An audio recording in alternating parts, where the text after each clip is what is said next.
শুরু করতেছি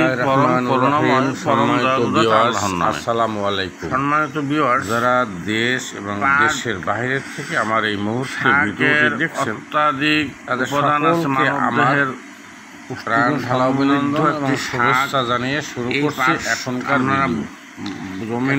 ভিডিও হলো সম্মানিত ভিউয়ার্স, চৈত্র বৈশাখ বাংলাদেশ একটি লাল সবুজ দেশ।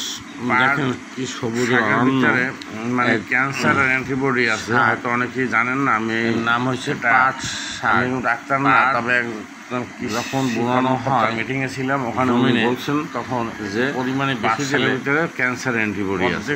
পাট শাক আকারে বিক্রি করা যায়, সুস্বাদু একটি শাক।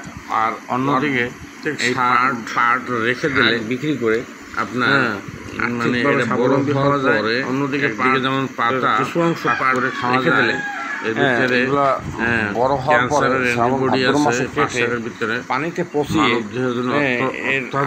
বাজারে বিক্রি করা হয় মন হিসাবে।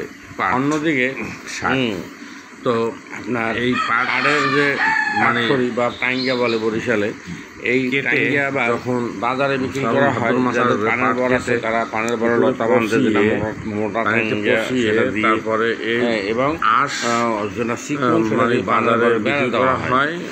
কোন এক সময় এর নাম ছিল। অন্যদিকে জ্বালানির কাজ করা যায়। তো সময় এরকম পাটের চাহিদা এখন নেই। পাট তবে এখনো মোটামুটি পাট বাজারে চলে। অপর নাম ছিল, আমরা বইটাকে পড়েছি, সোনালী আঁশ। তো আমাদের দেশ লাল সবুজের দেশ, যেমন একদিকে করবেন, অন্যদিকে যেমন অর্থনৈতিকভাবে স্বাবলম্বী হতে পারবেন। আমরা বলি বরিশালের ভাষায় পরিবারের খাদ্য চাহিদা পূরণ এলাকায় বলে পাট। আমি আমার কথা দিয়ে বাজারে বিক্রি করা যায়। আসসালামু আলাইকুম। একদিকে জ্বালানি হিসেবে